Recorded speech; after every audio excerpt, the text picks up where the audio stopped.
오순절날 이제 성령을 부어주셔가지고 먼저 예루살렘의 그 부흥의 역사가 일어나죠.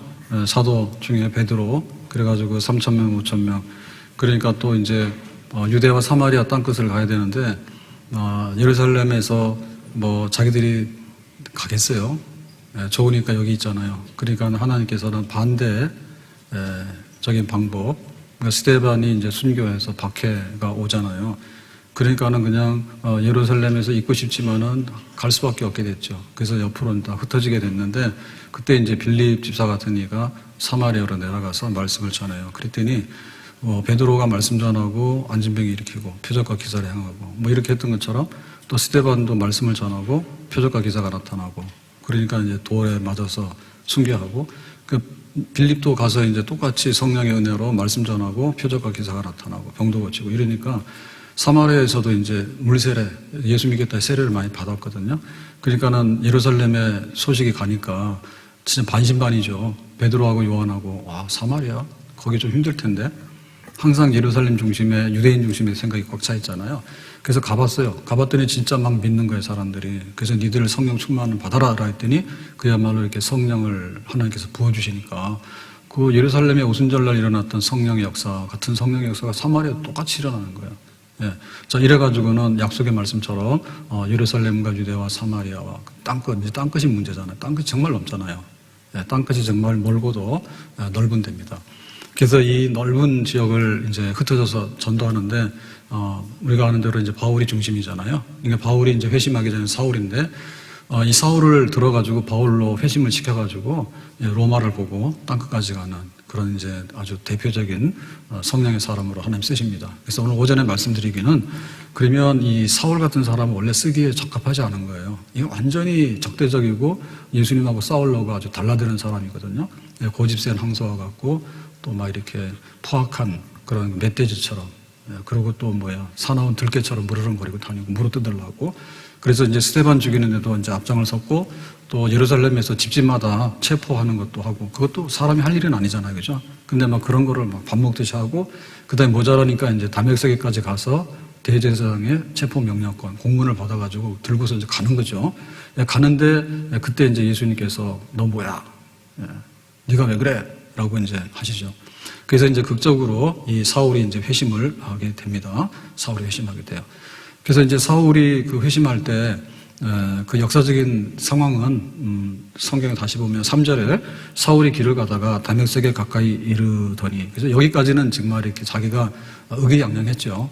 스데반도 치고 예루살렘에 있는 사람도 잡고 이제 다메섹에 있는 사람들도 얼마나 많이 잡아갈까.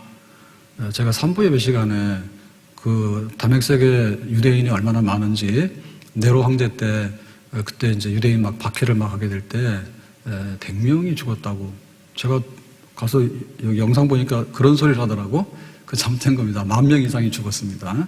2부 예배 때는 내가 발언인지 모르겠어요. 그 유대인들이 굉장히 많은 거예요.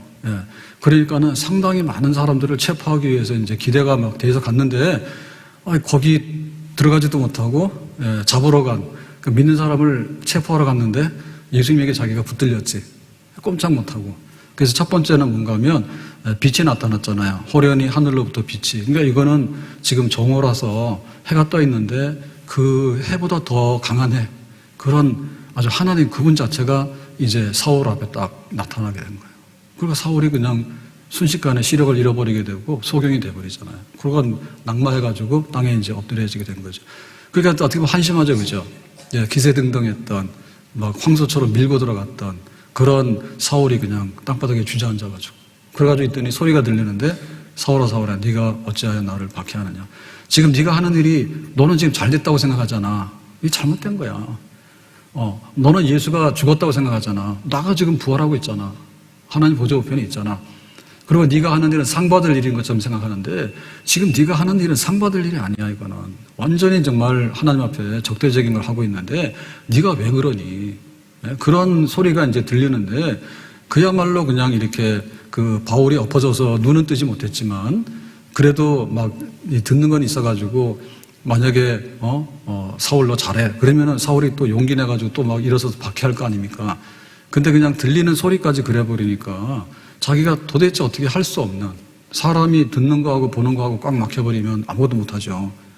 완전히 그냥 포로가 돼가지고 꼼짝 못하게 되는, 그래서 이제 사울이 회심하게 되는 역사가 이제 일어나게 되는 거예요. 그러면은 그 회심하게 될 때는 뭔가를 뜯어 고친 거 아닙니까? 뜯어 고쳤잖아요. 예를 들면 성품을 뜯어 고치거나, 혹은 그 사람의 사상을 뜯어 고치거나, 혹은 그 사람의 어떤 방향성을 뜯어 고치거나, 뭔가 이게 외부적으로만 고치는 게 아니라, 회심이라고 하는 것은 죽은 자를 살려가지고 깨끗하게 씻어가지고 거룩한 사람으로 키워나가는 그런 전반적인 모든 것을 회심이라고 하거든요. 단순한 회심은 딱 이례적인 이 사건이에요. 근데 이제 근본적인 회심은 이 회심한 사람이 지속적으로 1년, 10년을 살다 보면 그것이 인생이 되는 거죠.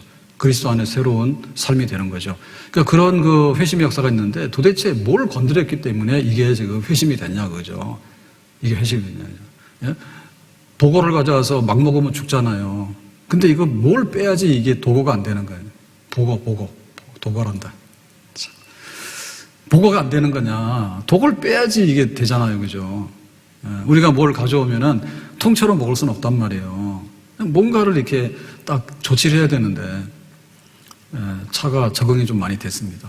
그럭저럭 이제 2, 3주 이렇게 지나니까, 지금은 조금 적응돼 가요. 조금 적응돼 가요. 그래가지고 어제 그래도 주차하는 게 제일 힘들거든요. 옛날 같으면 주차 10초도 안 걸려요. 대략 백밀러 보고 샥 가면은 그래도 잘 넣거든요. 예. 근데 이거 화면 보고 하라니까 노란 거, 파란 거, 빨간 거 아직도 적응이 안 돼요. 그래서 이거 백미러를 보면 안 되는 거예요, 제 차는. 그게 습관이 안 돼가지고 자꾸만 백미러 안 보이는 거예요. 여기 지금 액정 보고 가라 그거지. 요거가 안전하게 해준다 그거지. 근데 뭐 노란불도 삑거리지, 뭐 빨간불도 삑삑거리지. 그러니까 중심을 못 잡겠더라고. 그래서 이놈 믿고 가야 되는데 믿음이 안 생겨. 내가 너를 믿냐? 화면에 노란 줄, 빨간 줄을 믿으면 그걸 보고 주차를 해야 되잖아요. 그 믿음이 잘 안 생겨요. 내가 눈으로 보는 대로 백미러로 봐야 되지. 근데 그게 안 보이니까. 그래서 자꾸 하다 보니까 조금 적응이 돼가지고 이제 노란 선 되면은 이제 안심하고 그래도 가야지 어떻게 후진을 가야지 주차를 하니까. 한동안에 이게 성향이 바뀌려고 하면요. 여간에서 잘 안 바뀐다니까. 거짓말 자꾸 하는 사람이 거짓말 그거를 끊어버리는 것이 도대체 무슨 약을 줘야지 거짓말 안 하냐고요. 알코올 중독돼 있는 사람이 이거 빠져나와야 되는데 뭘 딱 하면은 이게 알코올 중독에서 딱 풀려서 나오냐 그거죠. 그게 사실 만만한 게 아니에요. 그러니까 우리가 무슨 중독이 됐거나 습관이 된 거, 예? 늦잠 자는 사람은 습관이 늦게 잠들고 아침에 늦게 일어나 버리잖아요. 똑같은 거예요. 새벽에 자고는 아침에 일찍 일어나잖아. 그러니까는 16시간은 활동하는 시간이고 8시간은 잠자는 시간으로 사람이 인체가 이렇게 하나님 만들어 놨거든요. 그러니까 셋업하는 시간이 굉장히 중요한 거예요. 네, 아침에 새나라의 어린이 일찍 일어나는 거야. 그러면 9시 되면 자동으로 자는 거야. 근데 2-3시간만 늦게 자더라도 취침 시간이 2-3시간이 늦어지는 거예요. 그러니까 뭐 1시, 2시, 3시까지 말똥말똥 한 거지. 네? 잠자는 시간이 8시간인데요. 8시간도 앞뒤로 빼고 보면 진짜 잠은 별로 못 자잖아요. 그러니까 이 생체 시계가 있다니까. 그걸 바꿔놓기가 쉽지 않아요. 그러니까 습관이 계속 되는 거예요. 그래서 지난번에 그 올림픽 나가는데 선수들이 준비하려고 그러면 엄청나게 훈련을 많이 하잖아. 근데 그 현지 시간에 적응을 해야 되잖아요. 시차 못 해버리면 4년 동안 연습한 거 망하는 거예요. 컨디션이 안 좋아가지고. 그러니까 가서 미리 잠자는 시간도 다르니까요. 생체 리듬이 다르니까 이걸 바꿔놓고 막 이런 연습을 막 하잖아요. 근데 도대체 사울이 그렇게 막 황소같이 막 이렇게 멧돼지같이 달라들고 막 씩씩거리고 이러는 이걸 어떻게 바꿔놨길래 주저앉혔느냐. 빛 가운데 소리 가운데 분명히 그래가지고 압도를 당한 건 맞아요. 근데 그렇다 하더라도 이 사울의 사상이나 생각이나 이런 것이 도대체 뭘 건드렸길래 이놈이 순한 양처럼 변화됐겠냐 그지. 그거를 좀 설명해 보자고요. 오늘 말씀에는. 그래서 보니까 사도행전 26장 14절에 그런 표현이 나옵니다. 우리가 다 땅에 엎드러짐에 소리를 들으니 히브리 말로 이르되 사울아 사울아 네가 어찌하여 나를 박해하느냐. 그러니까 이제 소리를 듣고 나서 네가 박해하고 있는 거야 라고 하는데 이거를 딱 치료를 해야 되는데 그 치료하게 되는 그 핵심 관역 있죠. 핵심 관역. 그거를 말하는 거예요, 지금.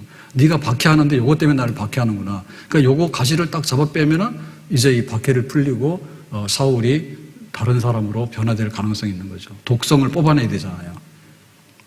그 사람 바꾼다 해가지고 뭐 머리 깎고 목욕시킨다 해서 바꿔지는 건 아니잖아. 속에 있는 그 성품이 있다니까. 근데 그 놈도 다 잡아 뺄 수는 없잖아요. 사람을 다 잡아 빼면 뭐요? 죽었지 이미 그 사람. 그 안에 있는 뭔가를 건드려야 되거든요. 가시채를 뒷발질하기가 내게 고생이니라 그랬죠. 사울 너 지금 나를 박해하는데 지금 네가 박해하는 걸 모르잖아. 근데 사실 너는 가시채를 뒷발질하는 거야. 가시채라고 하는 것은 이 가시로 돼가지고 채찍이에요, 채찍. 채찍인데 가시로 되어 있기 때문에 치면 엄청 아프고 피가 나죠. 이거는 농부가 소를 길들일 때 쓰는 거거든요. 소를 길들일 때 대충 하면은 말 안 듣잖아요. 지멋대로 가잖아요. 따끔하게 쳐야 되는데 가시채로 탁 쳐버리면요. 아 이거 하지 말라는구나 안 하게. 그러니까 길들여지게 되는 거예요. 근데 이거 처음에는 멍청하면은 계속 대들죠. 계속 대들어요. 그러니까 뭐 그 정도는 뭐 이른단 말입니다. 그러니까는 둘 중에 하나 죽어야 된다고. 그러면 가시채를 든 농부가 이기겠어요? 뒷발질하는 소가 이기겠어요? 처음에는 소가 힘이 세니까 뒷발질 계속 하겠죠. 근데 한번 할수록 뭐예요? 피투성이 되는 거죠. 자기 깨달을 거 아니에요. 한 번 차보니까 안 되는 거야. 두 번 차보니까 안 되는 거야. 뒷발질을 10번, 100번 하다 보니까 뭐예요? 자기 발만 망가져가지고 피투성이 돼가지고 점점 힘이 빠져 주저앉잖아요. 나중에 깨닫게 되는 거죠. 그러니까는 그 자리에서 무릎 꿇고 항복을 하게 되는 거지. 네가 지금 박해하고 있는 것은 뭐냐면 안 되는 일인데 자기는 그게 잘하는 일인 줄 알고 한 거야. 이게 지금 잘못된 일인데 자기는 이게 진리인 줄 알고 한 거야. 확신을 가지고서 덤비는 거야. 근데 네가 하는 거는 지금 가시채를 네 발로 차는 거야. 네 헛고생하는 거야. 네가 하면 할수록 수렁에 빠지게 되는 거고 하면 할수록 네가 망가지게 되는 거고 하면 할수록 악마짓 하는 거고 하면 할수록 너는 하나님께 엄한 심판을 받아서 네가 나를 박해하면 너는 나한테 죽는 거야. 네가 그걸 깨달아야 돼. 가시채. 지금 네가 매 맞고 있는데 그걸 깨닫지 못하잖아. 근데 네가 지금 옳다고 생각하잖아. 그러니까 빨리 가시채 맞았으니까 항복해. 그겁니다. 자, 그럼 이게 뭘까 도대체? 이게 도대체 뭘까? 이게 첫 번째 이런 거예요. 사울이 예수님께 가지고 있는 모든 생각과 신념, 그게 잘못된 거예요. 근데 그게 옳다라고 자꾸 발로 차니까 자기 기준으로. 그러니까 예수님이 신성모독이다. 하나님의 아들이라 했으니까 신성모독이다. 바울은 그렇게 알고 있는 거죠, 지금. 그리고 예수님께서 이 성전을 헐고 3일 만에 짓겠다 했으니까 유대인들에게 있어서 성전은 곧 하나님이거든요. 눈에 안 보이는 하나님의 집이 성전이 하나님이에요. 그러니까 성전을 이렇게 빗대서 헌다는 얘기는 신성모독에서 입에 올리면 안 되는 말이에요. 근데 예수님께서 이거 헌다. 3일 만에 내가 다시 짓는다 이런 얘기를 했기 때문에 이거는 뭐 성전 모독이다. 하나님 모독이다. 그렇게 지금 자기는 믿고 알고 있는 거죠. 그 다음에 또 뭐냐. 성경에 대해서 예수님께서 굉장히 그 해석을 하셨는데 이게 그 유대교회로 보면은 자기들의 어떤 해석을 위반하는 거예요. 넘어가는 거예요. 근데 사실상 예수님의 해석이 옳거든요. 간음하는 건 뭐냐. 현장에서 안 잡히더라도 마음에 간음하는 것도 간음하는 거다. 이렇게 된 거지. 그러니까 예수님은 그 본질적인 거나 하나님 사랑, 이웃 사랑에 대해서 더 깊은 것을 설명해 주신 거잖아요. 근데 바리새인들은 그걸 몰랐잖아요. 자기들은 금식하고 이러면은 굉장히 의로운 줄 알았거든요. 근데 금식하는 것이 밥만 굶는 게 금식이 아니라 가난한 사람, 억울한 사람들의 눈에 눈물을 씻겨주고 멍에를 꺾어서 이걸 다 벗겨주는 것이 금식이야. 예수님께서는 이렇게 말씀하시고. 그러니까 니들은 잘난 척해서 이렇게 굉장히 이렇게 막 의기양양하지만은 정말 저 세리를 봐라. 세리가 고개를 들지 못하고 나같이 천한 사람이 어떻게 기도를 하겠습니까? 주여 나를 불쌍히 여기소서. 근데 바리새인은 기도를 엄청 잘하죠. 길거리 사거리 서가지고 성경을 막 이렇게 암송하면서 기도하고 막 이러니까 예수님께서 참 너는 겉으로는 화려한데 속으로는 뼈다귀밖에 안 되네. 무덤 속에 있는 뼈밖에 안 되네. 그런 걸 말씀하셨는데 이게 옳은 말씀이잖아요. 근데 바리새인들은 어떤 말씀의 껍데기만 알았지 속에 있는 내용을 잘 모르는 거예요. 하나님 사랑이 뭔지 진짜 모르는 거예요. 이웃 사랑이 진짜 뭔지를 모르는 거예요. 그러니까 예수님 하신 말씀은 율법을 파괴시키는 게 아니라 율법의 본뜻을 드러낸 거예요. 그래서 예수님께서 구약 성경의 교훈을 새롭게 좀 이렇게 알아듣기 쉽게 종합해 놓은 것이 산상수훈의 말씀이에요. 하나님 사랑, 이웃 사랑은 이런 거야. 그리고 진짜 팔복은 이런 거야. 이런 걸 막 말씀하신 거죠. 더군다나 이 율법은 이렇게 우리를 의롭게 살 수 있는 기준으로 주신 것인데 이것은 의롭게 살 수 있는 기준으로 주신 것이지 율법을 내가 알고 행한다 해가지고 의에 도달한 것은 아니야 라고 성경은 말했거든요. 네. 율법, 하나님의 말씀은 우리에게 올바른 길을 제시하는 거예요.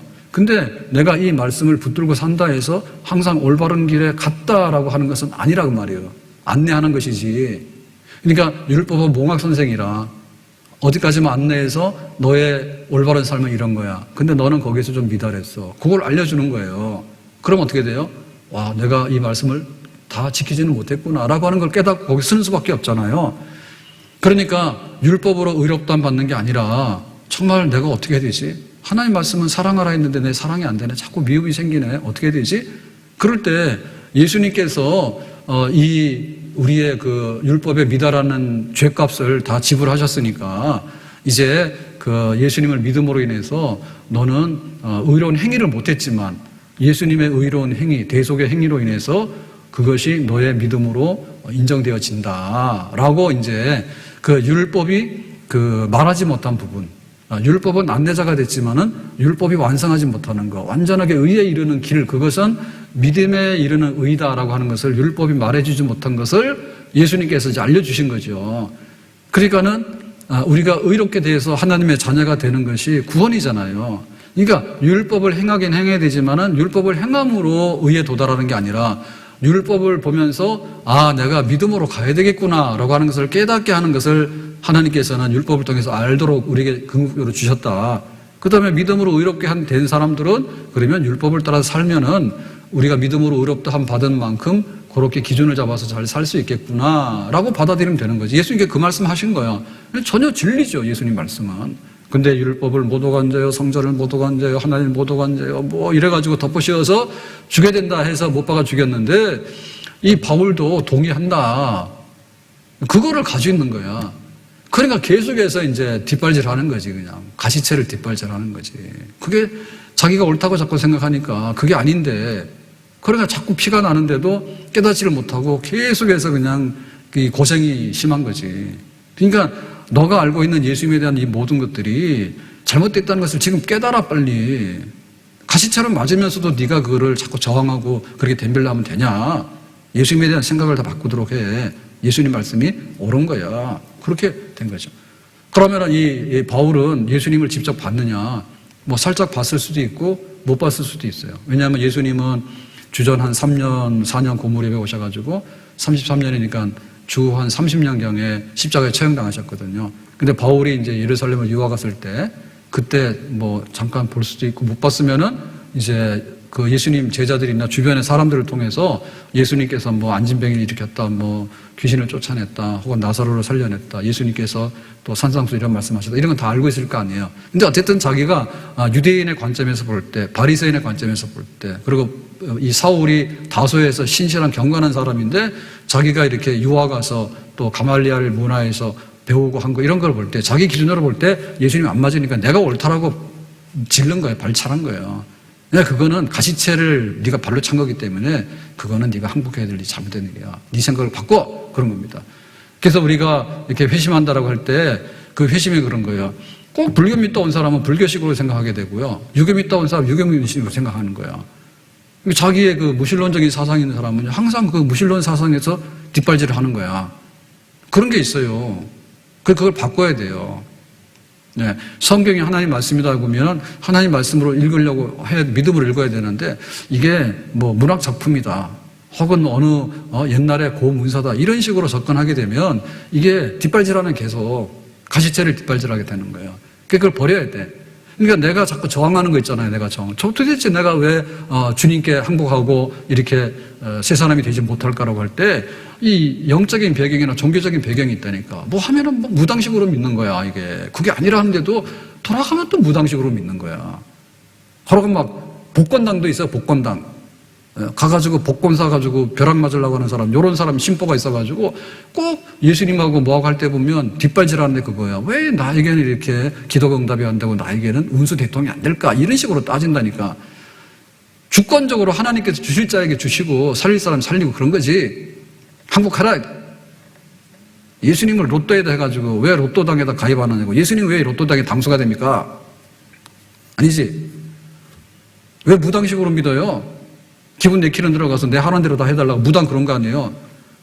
무당은 복채만 많이 주면 좋은 소리 하는 거 아니에요? 예? 가가지고 좋은 소리 해달라고 그러면 결국 알았어, 좋은 소리 하는 거 아니에요? 무당 아니야, 무당. 왜 예수님 무당 만들래? 그 자꾸 뒷발질하는 거야. 그러니까는 자기가 변화가 못 되는 거예요. 항복하라니까 자꾸 예수님을 무당으로 만들라 해? 예? 자기의 그런 종교적인 철학적인 배경이 있잖아요. 그런 게 있으니까 그거를 내려놓으란 말이에요. 그거 부셔져야 되는 거예요. 둘 중에 하나 결판 나야 되는 거야. 가시채로 때리는 농부한테 대들어서 자기 이길 수 있냐고. 자기만 피만 나고 안 되는 거지. 근데 그 사람은 주님의 사람, 회심하는 사람 못 되는 거야. 버리라고 합니다. 두 번째 가시채는 뭔가 하면 스데반입니다. 스데반은 분명히 자기가 돌로 쳐 죽이는데 앞장을 섰거나 거기에 증인이에요. 중요한 증인이에요. 그래서 증인이 먼저 돌을 던지면 그 나머지 사람 돌을 던지는 거거든요. 이 신성 모독이기 때문에, 율법 모독이기 때문에 죽어라 해가지고 했는데 그 스데반이 눈에 밟히는 거야. 근데도 자기가 옳다고 우기는 거야. 스데반이 죽어갈 때 어땠습니까? 얼굴이 천사와 같았고, 그 다음에 저들의 죄를 용서해 주세요. 아버지 내 영혼을 부탁합니다. 완전히 예수님 모습으로 그대로 죽었잖아요. 그랬으면 예수님 모르지만 스데반은 자기가 죽이는데 앞장서 자기가 죽는 걸 봤잖아요. 스데반이 설교하는 내용이 있잖아요. 근데 그걸 곰곰이 생각해 볼 때 정말 내가 옳을까? 자기 양심에 찔려야 되거든요. 예? 스데반이 죽어가면서 나 같으면 저렇게 죽을 수 있을까? 근데 그런 데 찔려서 자기가 다시 한번 자기 자신을 돌아봐야 되는데 그게 아니죠. 스데반 쳐 죽였는데 모자라니까 집집마다 다니면서 믿는 사람 잡으러 다니다. 그것도 모자라니까 막 다메섹까지 멀리 해외까지 원장 가가지고 믿는 사람 잡으러 다니고 하니까 그 눈에 밟히잖아요. 스데반이 돌에 맞으면서 하나님의 영광과 보좌 우편에 서신 예수님을 본다고 내가 하늘의 문이 열렸다고. 주님 저기 계시네. 그러면서 그 천사의 얼굴처럼 해서 스데반이 예수가 그리스도인데 니들이 죽였다고 하는 그 말씀 앞에서 한번 찔림을 받아야 될 거 아닙니까? 근데도 그냥 무시하는 거죠. 확 무시하고 또 무시하고 들어가는데 그 가시채를 뒷발질 계속 하는 것이. 그러니까 우리가 알면서도 계속 하거든요. 알면서도.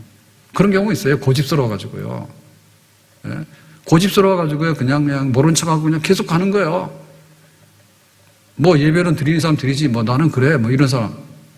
헌금은 헌금하는 사람이 하는 거지. 뭐 헌금 내가 뭐. 아니 뭔가 자기도 좀 찔리는 게 있는데 그거 까딱 안 하는 거예요. 주일날 바쁘면 놀러 가는 거지. 내가 뭐하러 교회를 가면 뭐 이런 식입니다. 그냥. 예? 우리가 뭔가를 맡겨지면 멍에를 매야 되는데 세상의 멍에는 잘 매도마.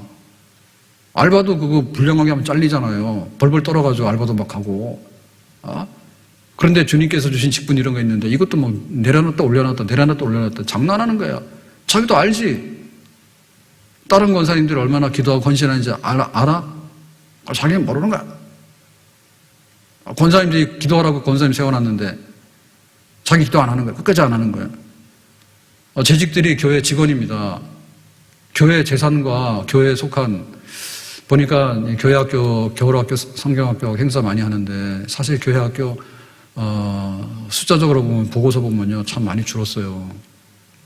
지금이 문제가 아니라 10년 후가 더 문제 같아. 그래서 막 이렇게 출산율이 막 높아지고 그러면 좋은데 출산율도 나빠지는 데다가 또 막 교회 우리 어른들이 막 은혜 시대에 살았잖아요. 근데 밑에 세대 거기에 은혜가 안 가면은 얘네들이 삐쩍 말라가지고 나중에 교회 애들이 없을 것 같은 막 이런 생각 들더라고. 그러면 우리가 볼 때 참 위기잖아. 교사 열에 애 열이라니 거짓말 못하면. 그렇죠? 옛날에 윤여가 100이면 교사들이 모자 날리는데 지금은 교사가 넘쳐서 난리죠. 애들이 없어. 그럼 우리가 해야 될 일은 그냥 그러려니 하고 있으면 가시채로 뒷발질 하고 있는 거예요. 있거나 없거나. 뻔하잖아요. 결혼 안 하는데 애가 나올 수 있는가? 그러니까 또 그러더라고. 뭐 미혼모 해가지고 만든 무슨 애 공장입니까 자기가? 예? 개 사가지고 끌고 다니듯이 그럼 애도 막 나가지고 결혼 안 하고 그건 뭐지 그거? 그런 거 있잖아요. 그거 하려고 그래? 그럼 안 되지. 근데 알면서도 꾸역꾸역 막 그렇게 살고 있거든요. 거의 멸종을 해서 가고 있습니다. 우리나라 지금 출산율이나 이런 걸로 봐서는요, 아주 그냥 해외 이민자들을 받아들이지 않으면 우리나라는 살 수가 없는 나라가 됩니다. 이제 좀 있으면. 조만간에. 그럼 둘 중에 하나인 거예요. 우리가 힘드니까 애 안 놓으니까 그냥 딴 나라 사람들 다 이민시킨다. 딱 그거예요. 받아들일 수밖에 없어요. 교회가 어떠냐? 교회가 이 뒷발질해서 가지채로 치는데 뭐거나 말거나 뭐 전도는 니나 하는 거지 나 무슨 전도라니 그런 배짱으로 사니까 정말 변화의 회심의 역사가 안 일어나는 거 알면서도 고집 부리는 거 그냥 스테반 죽었으면 죽는 거지 내가 뭐 좀 안 됐기는 안 됐는데 내가 뭐 그거 스테반만 죽이는 게 아니라 예루살렘에 있는 사람도 잡으러 가고 다메섹도 잡으러 계속 가는 거지 알면서도 꾸역꾸역 가는 거지 잘난 척 해가지고 뒷발질 계속 하는 거예요. 이거 그냥 놔뒀으면 다메섹의 문제가 아니라 주변에 있는 데 돌아다니면서요 바울의 생애는 뭐냐 믿는 사람 잡아다 넣는 게 바울의 생애였을 것 같아요. 하나님께 개입 안 하셨으면 불쌍하지. 그 다음에 세 번째로 이 가시체는 뭔가 하면 자기 자신의 그 도덕적인 율법에 미치지 못하는 부분이 있는데 그거를 솔직하게 인정을 안 해요. 그래서 나중에 그걸 인정하게 돼요. 내가 선을 행하고 싶은 마음은 있지만은 실제로 선이 이루어지진 않았네. 나중에 고백합니다. 그게 바리새인들의 특징이 그거거든요. 바리새인들의 특징이 내가 하나님의 말씀을 지키는 거는 껍데기는 지키고 있는데 속의 건 안 지키고 있는 걸 자기 자신도 알 거예요. 길거리 서가지고 기도를 하는데 길거리 서서 기도를 하면 얼마나 합니까? 손도 아픈데 길거리 서가지고 사람 다닐 때만 기도하잖아. 그럼 골방에 들어가서 기도하면은 더 많이 기도하잖아. 그럼 꼭 나와서 기도하라 그러면 길거리 서가지고 기도하거든요. 그래가지고 사람들한테 아이고 바리새인 선생님 기도도 많이 하시네. 그래서 말씀도 이런 데다 막 새기고 다니고 막 달고 다니면서 말씀도 많이 하시네. 그 소리 들으려고. 하나님 말씀을 깊이 묵상하고 그런 게 아니라 하나님의 껍데기가 회칠한 무덤이라는 그걸 알면서도 모르는 척하고 그런 걸 계속 사는 거지 지금 자기가. 그런 거 사는 거지. 그래서 계속해서 가시체를 자기가 뒷발질하는 거죠. 때리면은 깨닫고 그만하세요. 내가 그거 아닐게요 라고 해야 되는데 맞으면은 그래도 뭐 버티고 이래가지고 이게 고집센 황소처럼 밀고 들어간다 계속해서. 자기도 알아요. 내가 하고자 하는 그런 것이 있지만 다 내가 행하지 못한다고. 내가 도덕적으로 이게 음욕을 품으면 안 되는데 가늠하면 안 되는데 여자하고 가늠하다 잡히는 현장은 없었지. 그렇지만 마음속에 음욕을 품고 잘못된 생각하는 것조차도 가늠이고 살인은 아니었지. 칼 들고 살인은 아니지만 미워하는 것도 살인들을 했기 때문에 어느 정도 알아야 되는데 내가 언제 칼 들었냐 나는 살인이랑 상관없지 이렇게 자꾸 생각하는 거지. 이런 사람들이 뭐냐면 이게 가시체를 맞으면 깨달아야 되는데 자꾸 뒷발질하면서 저항하게 되고 거기에 대들게 되고 가다 보니까 나중에는 예수님과 반대편에 서가지고 끝까지 가고 있는데 그러니까 네가 언제까지 그거 할래? 여기서 끝내자. 그래서 빛 가운데 소리 가운데 완전히 그냥 압도해가지고 주저앉혀 버렸잖아요. 그 드디어 이제 항복을 하게 되잖아요. 그러면 우리가 지금 발로 차고 있는 가시체가 뭔가 이거 생각해 봐야 되는데요. 어쨌든 간에 이게 자아입니다. 자아. 내 속에 있는 고집스러운 거고요. 옛사람인 거예요. 이 부분이 항복을 해야 돼. 항복을. 내가 그리스도와 함께 십자가에 못 박혔나니 그런 적 이제는 내가 산 것이 아니라 오직 내 안에 예수님 산다고 나 죽었다고 그걸 고백을 해야 되잖아요. 죽은 사람인데 자기 고집대로 자기 성향대로 계속 하거든요. 그러니까 그 부분이 아직도 가시체를 뒷발질하고 있는 거예요. 가시체를 뒷발질하고 있는 거예요. 교만한 사람은 교만한 건 내려놔야 되는데 또 교만해. 또 교만해. 그리고 무지한 사람은 이게 깨우쳐주면은 끄떡끄떡했으면은 그대로 좀 받아들여야 되는데 또 까먹고는 무지한 상태로 또 돌아가는 거예요. 무지하고 교만하고 고집스럽고 정욕이 많아서 버리라고 그러면 잘 버리지 않고 끝까지 그거를 쥐고서 이겨보려고 자기가 탕자로 탕자, 도덕적으로 탕자예요. 그러면 자기 생활이 잘못됐다는 걸 깨달아야 되는 거고 내가 하나님 품 안에서 떠나 있어서 헤매고 다니는구나 영적으로. 그러면은 그걸 알아야 되는데 뭐 주의를 안 지켜도 그만이고 뭐 세례를 받았지만 내가 언제 세례 받았냐 그러고는 막 해방된 것처럼 막 돌아다니고 그러다 보니까 아직도 아버지 집을 생각을 하지만 아버지 집에는 올 마음이 없는 거지. 망했는데 지금 자기는. 그거 우리가 가시체로 차고 있는 걸 하지 말아야겠죠. 배고프냐? 그럼 아버지 집에 양식이 많으니까 빨리 와야지. 왜 자꾸 거기서 머뭇거리겠지? 아버지 집에서 자기가 아들로서 인정받아야 되는데 왜 남의 집 종살이 하고 있는데 거기서 고집 부리고 거기서 가서 그러고 머물고 있지? 그러니까는 좀 빨리 싹 돌아와라. 고집 그만 부리고 창자여 집으로 빨리 돌아와라. 정말 내가 육신의 정욕과 안목의 정욕 때문에 하나님 앞에서 참 부끄러운 사람이구나. 내가 어찌하면 새 사람이 될 수 있을 것인가. 주님 나를 좀 새롭게 해주십시오. 가시채 가지고 뒷발질하는 거 그만하고 주인에게 항복하는 일 빨리 하기를 예수님의 이름으로 축복합니다. 전부여 의지 없어서 손들고 옵니다. 다 같이요. 주 나를 박대하시면 나 어디 가리까. 내 죄를 씻기 위하여 피 흘려 주시니 곧 회개하는 마음으로 주 앞에 옵니다. 전부여 의지 없어서 손들고 옵니다. 주 나를 박대하시니 나 어디 가리까. 내 죄를 씻기 위하여 피 흘려 주시니 곧 회개하는 마음으로 주 앞에 옵니다. 멧돼지도 사냥꾼에 총 맞으면 죽어요. 그러니까 이제 겁내는 줄 알고 빨리 항복을 해야 됩니다.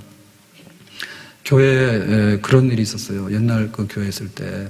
그거 막 소리 지르는데, 우리 교회 조만했지만 목양실이 2층에 조그만한 방이 있었거든요. 소리 막 지르다가 나가봤더니, 자기 그 아내가 교회 갔다고 막 나오라고 그래요. 아무도 없는데. 술 좀 취했는가 봐. 그리고 교회에 나와서 이렇게 믿게 된 부부가 있는데요. 부인이 굉장히 교회 열심히 다녔고요. 집사님이. 그랬더니 그 남편이 예수는 내 사랑을 뺏어갔다고 앙심 품은 거예요. 예수가 내 사랑, 아내를 너무나 사랑하는 거예요. 여집사님 너무 사랑하는 거예요. 근데 이 집사님은 너무나 교인이야. 그러니까는 자기가 소외당한 거지. 나는 예수에게 내 사랑을 뺏겼다고. 앙심 품어가지고. 근데 교회를 같이 나왔어. 그러니까는 예수님 사랑도 얻게 됐고, 자기가 생각하기를 아내한테 뺏긴 그 사랑도 찾아온 거지. 만약에 미련한 사람은 어떻게 되겠습니까? 이혼하자. 아니면 너 교회 못 가라고 더 난폭하게 할 거 아니에요. 그럼 어떻게 됐을까? 자기도 끝장났고 가정도 끝장났고 예수에게 뺏긴 사랑은 영영이 찾아오지 못할 거예요. 그러니까 생각을 해보라고. 한두 번 해보고 안 되면 쥐가 저거 이 가시채는 뒷발질하면 안 되고 인정을 하는 게 낫잖아요. 예? 자기 손아귀에 넣어가지고 예수님을 진실에 사랑하는 경건한 믿음의 사람을 자기 손아귀에 집어넣어가지고 그거 내 사랑이라고 예수님의 사랑을 끊어가지고 끌어올 수 있는 게 가능한 일입니까? 그게? 불가능하지. 교회 와서 소리는 왜 질러? 부인이 교회를 다니면 은혜를 받았겠고 교회로 왔으면은 교회로 온 것이 왜 교회 와서 내놓으라고 왜 나한테 소리는 질러? 내가 뭘 잘못 해서? 조폭 얘기도 있지, 그죠? 정말 가정을 거의 버리다시피 해서 조폭만 하고 있는데 어느 날 집에 왔더니, 오래간만에 왔더니 아내가 정색을 해가지고 예수 믿고 교회 가라고 그래가지고 이 미쳤나 싶어가지고 그래서 알고 봤더니 평생에 한마디도 못했는데 그 아내가 암을 진단받았대죠. 그래서 뭐 죽거나 살거나 내 할 말 해야 되겠다 싶어가지고는 딱 했어야 되잖아요. 그러니까는 그 한마디에 충격받아가지고 그래서 놀래가지고 그 사건의 진상을 파악해가지고 항복하고 예수 믿고 나갔대요. 이런 사람 막 정말 이게 황소같이 고집세고 멧돼지같이 날뛰던 사람들이잖아. 근데 어쨌든 간에 내 사랑 찾는 방법이 예수님을 죽일 거야? 아내를 죽일 거야? 지가 죽어야지. 조폭이 그만큼 했으면 됐지. 이번에 예수 믿으라는데 그러면은 네가 그 말 하냐 해가지고 아내를 조폭으로 패버릴까 어떻게 할 거야? 아내는 지금 병 걸려 죽을 수도 있는 건데. 그러니까 자기가 안 되겠다 싶어서 항복을 하게 되니까 믿게 되고 가정도 살리게 되는 그런 역사가 있는 거죠. 그러니까 우리 안에 깨져야 될 게 있는데 그걸 빨리 깨야 돼. 그래야지 이게 회심했기 때문에 거기에 새살이 돋아나고 새로운 이게 성장이 있게 되고 새로운 삶이 이렇게 채워지게 되고 그러다 보니까 이게 하나님께서 우리에게 주신 사명들을 이루어 나가게 되고 그러니까 하나님 앞에서 쓰임받는 그릇 중에 그릇이 돼서 너는 이방인을 위해서 택한 나의 그릇이야. 그러니까 악질적으로 한 만큼 은혜가 있으니까 은혜가 있는 만큼 그릇이 커가지고 이방인에게 땅끝까지 갈 수 있는 그릇이 되는 것이고 또 그것을 감당할 수 있는 능력이 그 안에 날마다 채워지게 되는 거죠. 돈을 사랑함이 일만하게 뿌리게 된다. 돈으로 우리의 그 회심을 가로막는 일이 있으면 항복을 해야 됩니다.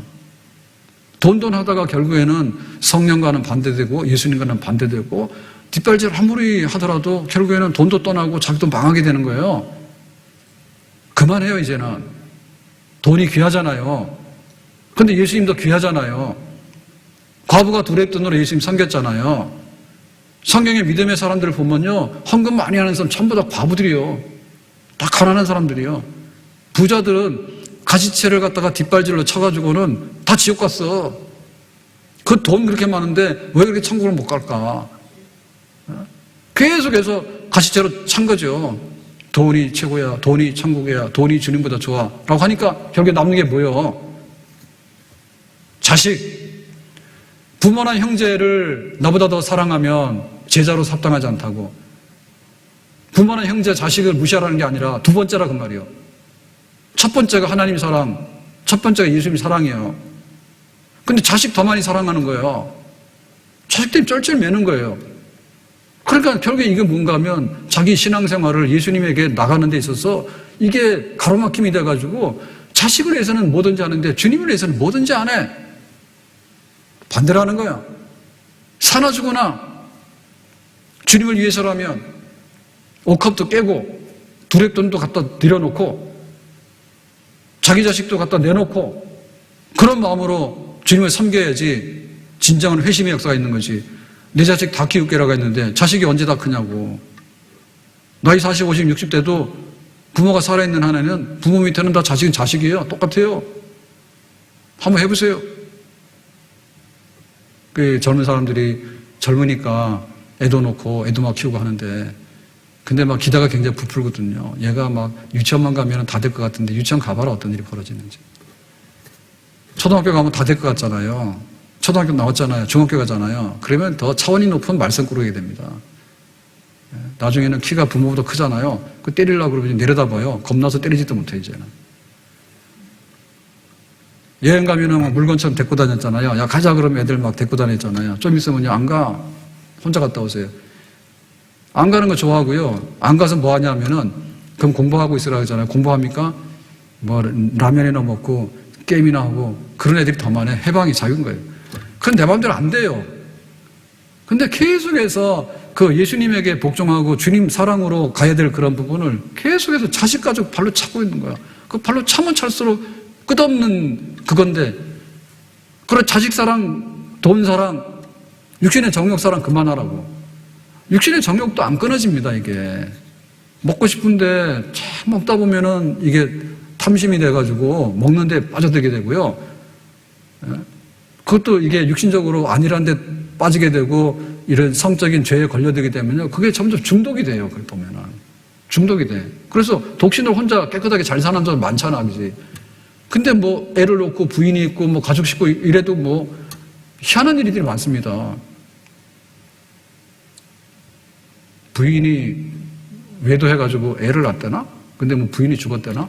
근데 이혼 절차를 밟고 있었는데 이 애를 호적을 올려야 되는데 이 남편이 다 유전자 검사해 보니까 이거 자기 아이가 아닌 걸 알았는데 그걸 안 올리니까 또 뭐 법으로는 책임이 있어서 뭐 걸린다 하더라고. 그러니까 남자가 외도해가지고 혼외자식 가져오는 건 옛날 얘기고 지금은 나가서 부인도 막 이렇게 해가지고는 남편은 내 아이가 아닌데 왜 내가 호적에 올려야 되냐고. 그래가지고 자기 지금 잡혀가서 벌 받게 생긴 거야. 세상에 별 희한한 일들이 많아. 그러니까 우리의 그 육신의 이런 것들을 끊어야 되는데 도무지 끊지를 못해. 가시채. 하나님 이걸 딱 때려가지고 이제 그만하라고 한 건데 괜찮아요. 계속 하는 거야. 피투성이게 돼도. 왜 망하느냐? 육신의 정욕을 하다가 망합니다, 결국에는. 왜 망하느냐? 돈 때문에 구덩이에 빠져서 망합니다. 왜 망하느냐? 자기 잘난 척 하다가 보면 구덩이에 빠져서 망합니다. 왜 망하느냐? 자식 때문에 막 하다 보니까 나중에는 자기도 망하고 하나님과의 관계도 다 멀어지게 다 망하게 되는 거예요. 교회도 그렇습니다. 교회를 사랑하라고 했잖아요. 눈에 안 보이는 하나님을 사랑하려고 하면 눈에 보이는 육신의 부모를 사랑하라고 하나님을 사랑하고 섬기는데 믿는 사람들이 모여서 함께 조직한 이 교회 안에서 교회를 사랑하고 섬기고 겸손하지 않으면 어디 가서 뭘 어떻게 하는데 교회에서 눈 밖에 다니는 짓 하지 말라니까요. 가시제 그만하라니까요. 알잖아요. 안 되는 거 알잖아요. 그러거나 말거나 피투성이 돼. 다리에서 잘라내고 말이에요. 안 되는 거 안 되잖아요. 근데 네가 왜 나를 박해하느냐라고 하는 말은 그거예요. 가시체를 가지고 훈련시키려고 하는데 네가 왜 끝까지 그걸 깨닫지 못하고 미련하게 계속해서 덤비냐고 그러죠. 주님 앞에 무릎 꿇으라. 주님 앞에 받아들이라고 그러죠. 주님 앞에 항복하라 얘기죠. 그래야지 죽은 자를 살려내고 살려낸 자를 깨끗하게 씻어가지고 그 다음에 키워가지고 참 주님의 사람으로 성품이 되고 주님의 사람으로 은사를 주셔가지고 주님께서 쓰고자 하는 그런 귀한 그릇으로 이방인에게 가서 로마에게 가서 복음을 전할 수 있는 사도가 된다. 스테반은 죽인 사람을 이제 수많은 사람들에게 복음을 전해서 교회를 허물었잖아요. 예루살렘 교회를 공포로 막 몰아넣어가지고. 그런데 이제는 땅끝까지 가서 수많은 교회를 세워가지고 정말 많은 열매를 거두게 하는 그런 사울로 변화시켜서 쓰시는 그런 역사를 지금 이루시잖아. 가시체 계속 뒷발질하면 뒷발질해가지고 지 발 부러지고 피나가지고 다리 잘라지고 그걸로 끝날 것이고 그만하고 이제 주님 뜻대로 살겠습니다 하고 바로 무릎 꿇게 되면 주님께서 우리를 쓰시는 새 역사가 펼쳐지게 되는 줄로 믿습니다. 주님께서 원하시는 우리 그 놀라운 계획들에 대해서 우리의 고집과 우리의 모든 것들을 꺾어놓고 주님 앞에 복종할 수 있기를 예수님의 이름으로 축복합니다. 기도하겠습니다. 오늘 주신 말씀과 같이 우리가 다시 한번 무릎 꿇을 때 가시체를 뒷발질 많이 했는데 그만하고 고생 그만하고 주님께 항복해서 주님의 새로운 사람이 되고 또 주님의 새로운 사역을 감당할 수 있는 복된 도구가 되기 원합니다. 주 예수님 이름으로 기도합나이다. 아멘. 다 일어나 찬양합니다.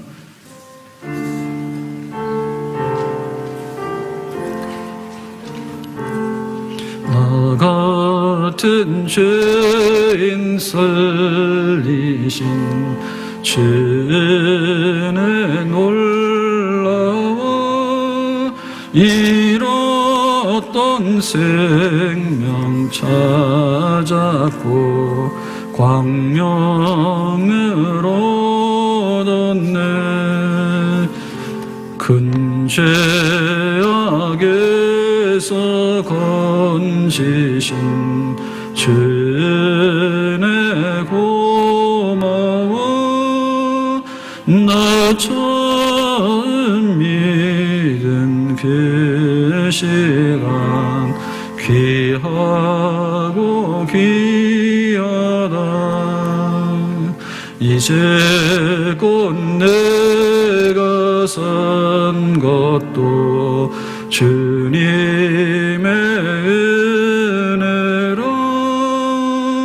또 나를 장차 본향에 인도해 주시리. 거기서 우리 영원히 주님의 은혜로 해처럼 밝게 살면서 주 찬양하리. 거기서 우리 영원히 주님의 은혜로 해처럼 밝게 살면서 주 찬양하리라.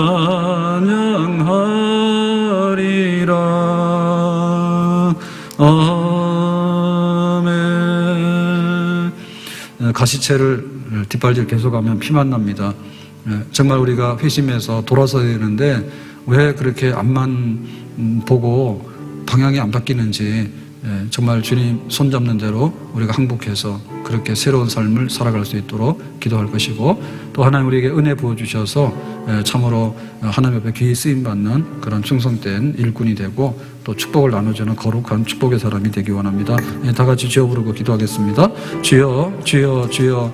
아버지께서 우리를 사랑하셔서 이렇게 주의 백성으로 불러주셨는데 정말 이렇게 박해자였고 많은 죄인 중에 괴수였던 그 사울을 하나님께서 이렇게 불러내서 변화시켜준 것처럼 이제 가시채를 뒷발질 그만하라고 주님 말씀하시니 네가 나를 왜 박해하느냐고, 가시채를 뒷발질은 그만하라고. 그래서 이 사울이 알고 있었던 그런 잘못된 것들, 또 자기 양심에 찔리는 것들, 그리고 자기가 스데반을 통해서 경험했던 것들, 그런데 쉬지 않고 멈추지 않고 계속해서 옳다고 밀고 나갔던 것들, 이런 것들이 그 자리에 멈춰지는 역사가 있게 해주시고 이제는 돌아서는 그런 역사가 있기를 원합니다.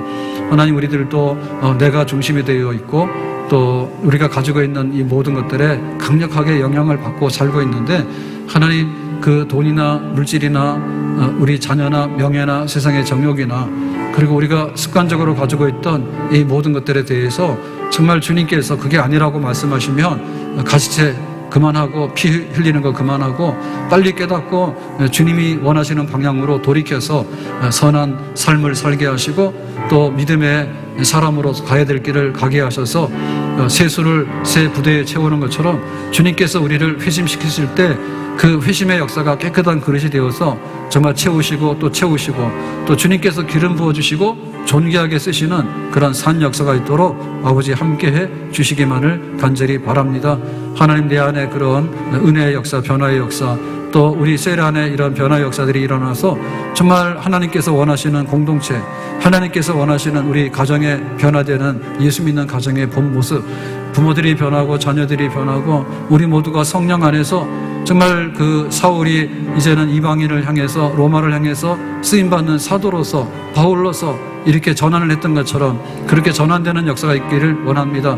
하나님 아버지, 교회에 충성된 일꾼들을 많이 세워주시고 참으로 가시채를 뒷발질하는 사람이 없이 장로의 직을, 권사의 직을, 집사의 직을, 찬양대원의 직을, 또 교사의 직을, 셀을 섬기는 직을 잘 감당할 수 있는 순종하고 하나님께서 강력하게 기름 부으셔서 복되게 하시고 그 사역의 기름진 열매가 가득한 그런 성도의 삶을, 충성된 일꾼의 삶을 살아갈 수 있도록 새 은혜를 주시기를 간절히 바랍니다. 내 주 되신 주를, 내 주 되신 주를 참 사랑하고 곧 그의 죄를 다 고합니다. 그는 은혜를 주신 내 예수시니 이전보다 더욱 사랑함. 내 주 되신 주를, 내 주 되신 주를 참 사랑하고 곧 그에게 죄를 다 고합니다. 그는 은혜를 주신 내 예수시니 이전보다 더욱 사랑함니. 그 영광의 나라, 그 영광의 나라 나 들어가서 그 풍성한 은혜 늘 감사리. 금멸 유관 쓰고 나 찬송할 말 이전보다 더욱 사랑합니다. 우리 함께 기도할 때 하나님 우리에게 큰 은사 주셔서 교회 잘 섬기기를 원하고 참으로 주님 사랑함으로 주님의 사랑을 많이 받고 또 주님께서 우리에게 복 주심으로 교회를 잘 섬겨나가고 또 우리 가정이 행복한 가정이요 평화로운 가정이 되기 원하고 또 우리 일태도 많은 열매가 있기 원합니다. 하나님 우리를 푸른 초장으로 실만한 물가로 잘 인도하시는 목자가 되어주시기 바라고, 구별된 그런 성도의 가정에 우리 교회를 특별하게 지켜주셔서 가정마다 날마다 찬송이 그치지 않는, 즐거움이 그치지 않는, 성령의 기름 부심이 그치지 않는 우리 믿음의 가정들이 될 수 있도록, 또 고난 중에 있는 성도들 위해서 기도하고, 또 우리 교회가, 또 우리나라가 이 땅이 평화로워서 바로 쓸 수 있는 그런 환경이 될 수 있도록 하나님께서 이 땅을 다스려 주시도록 다 같이 주여 부르고 기도하고 마치겠습니다. 주여, 주여, 주여. 저희들 오늘 거룩한 날 주의 전에 모여서 예배드리고 또 기도하고 세상으로 나가게 되는데, 참으로 주님을 더 많이 사랑하기를 원하고, 참 경건의 능력이 있고 또 주님의 사랑이 넘쳐나서 날마다 그 사랑을 채워나갈 수 있는, 정말 주님이 나를 사랑해 주시는 그 사랑의 힘으로서 우리의 삶을 가득 채워나갈 수 있도록 새롭게 역사해 주시기를 바랍니다. 하나님 아버지, 우리 직분자들이 멍에를 메고 힘들어하지 않게 해주시고, 주님을 사랑하는 마음이 넘쳐나게 하시고, 내 사랑하는 자들에게 가장 좋은 것을 주셔서 성령을 부어주시고 성령의 은사를 주시기 원합니다. 그래서 우리가 은사로서 기쁨으로 잘 감당케 해주시고, 온 교회가 모여서 조직된 그리스도의 머리 된 우리가 지체로서 우리의 기능과 사명을 완수할 수 있도록 함께 해주시기를 바랍니다. 특별히 환난과 고난 가운데 있는 연약한 성도들을 주님께서 더 많이 사랑해 주시기 원하고 더 아껴 주시기 원합니다. 상한 갈 때도 꺾지 아니하시고 꺼져가는 심지도 끄지 아시는다 말씀하셨사오니, 하나님께서 강하게 붙잡아 주옵소서. 질병으로 신음하는 식구들, 또 이제 내일 수술하는 우리 집사님, 또 여러 가지로 치료 중인 가정들마다, 또 난치병으로 낙심하고 쓰러져 있는 가정들도 있는데, 주 예수님의 이름으로 치유하시든지 감당하든지 피할 길을 열어주시든지, 하나님 아버지 하나밖에 없는 육체가 망가져서 부서지지 않도록 우리의 사명을 다하는 날까지 건강케 해주시기 바랍니다. 그리고 우리 가정이 직장이나 사업장에서 쓰러지지 않도록 해주시기 원하고, 땀 흘릴 수 있는 터전을 주시기 원하고 열매 가득하게 해주시기를 바랍니다. 하나님, 우리 가정이 축복의 가정인데 평화로운 가정이 되어서 항상 잠을 자고 또 아침에 힘있게 나갈 수 있는 그런 일상이 행복한 가정이 되기를 원합니다. 식구들을 눈동자와 같이 하나님 지켜주시기 원하고, 우리 자녀들, 특별히 교회 학교에 우리 아이들이 정말 하나님의 축복 속에 자라나서 가정의 보배, 교회의 미래의 보배가 될 수 있도록 역사해 주시기 원하고, 우리 청년들이 중심에 설 수 있도록 청년들에게 새 믿음과 새 은혜를 부어주시기 원하고, 참 주님의 사람으로 회심하고 거듭날 수 있는 그런 기회들을 주시기를 원합니다. 하나님, 세상에 나갈 때 세상에 이 지진이나 또 다른 여러 가지 환난, 여러 가지 이 말세에 참 일어날 수 있는 참혹한 일들이 일어나지 않게 해주시고, 전쟁 일어나지 않게 하시고 평화로운 세상 되기 원하고, 이 우크라이나 러시아 전쟁이 종식되어지고 또 질병도 끝나고 하나님 평화로운 시대가 올 수 있도록 하나님께서 만왕의 왕이 되시니 다스려 주시기 바랍니다. 특별히 우리 교회를 지켜주셔서 교회가 사명을 감당할 때까지, 주님 오시는 그날까지 든든히 쓸 수 있도록 해주시기 원하고, 하나님께서 구석구석에 새 은혜를 부어주시기를 바랍니다. 성도들의 가정에도 좋은 소식이 있게 해주시기 원하고, 육은 육이고 영은 영이라 말씀하셨사오니, 오직 영으로 살고자 하는, 믿음으로 살고자 하는 가정들에게 복 주셔서 하나님, 내 영혼이 잘된 같이 범사가 잘되고 강건할 수 있는 은혜와 축복의 가정들로 삼아 주시기를 바랍니다.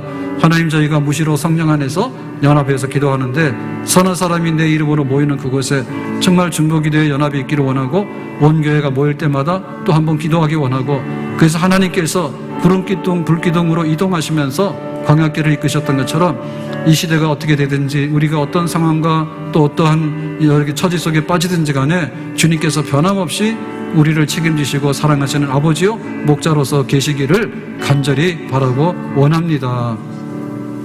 이제는 우리 주 예수 그리스도의 은혜와 하나님 아버지의 사랑과 성령님의 충만하심이 오늘 찬양 예배 모여서 다시 한번 가시째 뒷발질 그만두고 주님의 새 사람 되는데 열심을 내어서 주님의 은혜를 받고 주님의 도구로서 잘 쓰임받기 원하는 그런 삶을 기대하는 우리 모든 가정들과 교회 위에 이제로부터 영원토록 함께 있을지어다.